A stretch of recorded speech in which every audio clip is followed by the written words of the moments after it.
সময়ৰ বিষয়ে কোৱা হয় যে ই কেতিয়াও কাৰো বাবে ৰৈ নাথাকে, সদায় আগবাঢ়ি গৈ থাকে। যদি তোমাৰ এটা ছেকেণ্ডটো অপচয় হয় তেন্তে তুমি বহুতৰ পৰা পিছ পৰি যাবা।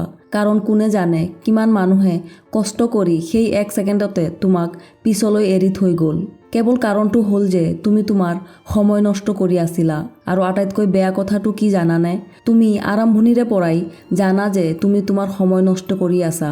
আৰু এই কথা গম পোৱাৰ পিছতো আমি আমাৰ সময়ৰ মিছইউজ অবিৰতভাৱে কৰি আছোঁ। যেতিয়া আমাৰ হাতত সময় থাকে আমি তেতিয়া একো নকৰোঁ। কাৰণ তেতিয়া আমাৰ সঠিক বুজ নাথাকে যাতে আমি সময় আৰু ইয়াৰ গুৰুত্ব চিনি পাব পাৰোঁ, সময়ৰ মূল্য বুজিব পাৰোঁ। আৰু যেতিয়া বুজ আহে তেতিয়া সময় আমাৰ হাতৰ পৰা পাৰ হৈ যায় আৰু থাকে মাথো আক্ষেপ। কেতিয়াবা কোনোবাই ভাবে যে তেওঁৰ ভাল সময় চলি আছে আৰু আন কোনোবাই ভাবে যে তেওঁৰ বহুত বেয়া সময় চলি আছে। কিন্তু সময় কেতিয়াও বেয়া নহয়, মাত্ৰ তুমি জানিব লাগিব যে কেতিয়া কি আৰু কেনেকৈ তুমি তোমাৰ কামবোৰ কৰিবা। সেইজন মানুহেই জীৱনত সফল হয় যিয়ে নিজৰ সময়খিনি সঠিকভাৱে ব্যৱহাৰ কৰিব জানে। প্ৰতিজন ভাল, বেয়া, সফল বা অসফল মানুহৰ জীৱনত সিমানেই সময় থাকে যিমান তোমাৰ হাতত থাকে। এনে পৰিস্থিতিত সময় নষ্ট কৰিবলৈ চেষ্টা কৰাটোও মূৰ্খামি। যদি তুমি সময় নষ্ট কৰা তেন্তে এদিন সময়ে নিজেই তোমাক নষ্ট কৰি দিব। ইয়াৰ বিপৰীতে যদি তুমি সময়ৰ গুৰুত্ব জানা আৰু সময়ক মূল্য দিয়া তেন্তে নিশ্চিতভাৱে তুমি কিবা এটা ডাঙৰ সাধন কৰিবা। যিকোনো পৰীক্ষাৰ প্ৰস্তুতি হওক বা চাকৰিৰ প্ৰস্তুতি হওক, যি কামেই নহওক কিয়, আমি সিদ্ধান্তটো লৈ লওঁ যে আমি এই কামটো কৰিব লাগিব, কিন্তু আমি ইয়াৰ ওপৰত আৰু কামেই নকৰোঁ।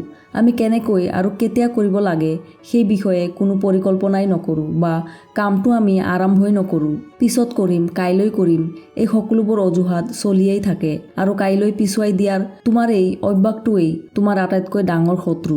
যিবোৰ কামত শাৰীৰিক, মানসিক বা আৱেগিক পৰিশ্ৰমৰ প্ৰয়োজন হয় আমি সেইবোৰ কামতেই সময় নষ্ট কৰি থাকোঁ আৰু কাইলৈ পিছুৱাই দি থাকোঁ। বাকী সকলো অসাৰ কাম আমি লগে লগে কৰোঁ যিবোৰ কামত আমাৰ কোনো লাভ নাই। যিকোনো পৰীক্ষাৰ বাবে বা যিকোনো কামৰ প্ৰস্তুতি এদিনতে নহয়, এমাহত নহয়, তাৰ বাবে সময় দিব লাগে। আমাৰ কেৰিয়াৰৰ বাবে ই অতি গুৰুত্বপূৰ্ণ, যেনে পঢ়া-শুনা, ব্যায়াম, সীমিত টোপনি, কঠোৰ পৰিশ্ৰম। কাৰণ এইবোৰ মানুহৰ কমফৰ্ট জোনৰ বাহিৰৰ কথা। আমি সদায় ভাবোঁ যে এতিয়াও বহু সময় আছে, মাত্ৰ আজিৰ দিনটোহে বেষ্ট হৈছে। তেতিয়া আজিৰ দৰে আমাৰ শৰীৰ কমফৰ্ট জোনত থাকিবলৈ অভ্যাস হয় আৰু কমফৰ্ট জোনৰ এই অভ্যাসে আমাৰ সময় নষ্ট কৰি থাকোঁতে আমি গম নাপাওঁ কেতিয়া আমাৰ পৰীক্ষা ওচৰ চাপি আহিল। আমি আমাৰ সময় এনে এটা ঠাইত ইনভেষ্ট কৰি আছোঁ য'ৰ পৰা আমি 0% ৰিটাৰ্ণ পাম। অজুহাত দেখুৱাৰ এই অভ্যাস, সময় নষ্ট কৰাৰ এই অভ্যাস তেতিয়ালৈকে থাকিব যেতিয়ালৈকে আমি কোনো টাৰ্গেট বা ডেডলাইন ছেট নকৰোঁ। যদি তোমাৰ কোনো ডেডলাইন আছে, টাৰ্গেট আছে, প্লানিং আছে, তেতিয়াহে সেই কামটো তুমি সঠিক সময়ত কৰিব পাৰিবা। যেতিয়া তোমাক গাইড দিয়াৰ বাবে কোনো নাথাকে বা তোমাক মটিভেট কৰাৰ বাবে কোনো নাথাকে, সেই সময়ৰ বাবে নিজকে এনেদৰে প্ৰস্তুত কৰা যে তোমাৰ ভিতৰৰ পৰা ইনস্পিৰেশ্যন আহিব লাগিব যে মই এই কামটো কৰিম। মই মোৰ সময় নষ্ট কৰিব নোখোজোঁ। তুমি তোমাৰ আভ্যন্তৰীণ মটিভেশ্যন লাভ কৰি থকাটো গুৰুত্বপূৰ্ণ। গতিকে নিজৰ আৱেগক নিজেই নিয়ন্ত্ৰণ কৰিবলৈ শিকা, নিজৰ সময়খিনি নিজেই মেনেজ কৰিব শিকা।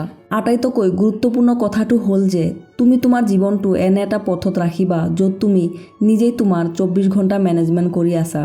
কোনোবাই তোমাক দিক নিৰ্দেশনা দিয়ক বা নিদিয়ক, নিজকে সঠিক পথত ৰাখা।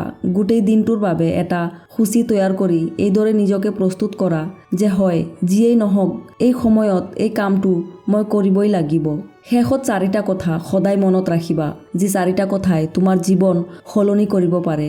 প্ৰথমতে, এলাহ ত্যাগ কৰা। দ্বিতীয়তে, আজিৰ পৰাই কামবোৰ কাইলৈ পিছুৱাই দিয়া বন্ধ কৰা। আজিৰ কাম আজিহে কৰিব লাগিব। তৃতীয়তে, আমি কঠোৰ পৰিশ্ৰমতকৈ স্মাৰ্ট কামৰ অভ্যাস গঢ়ি তুলিব লাগিব।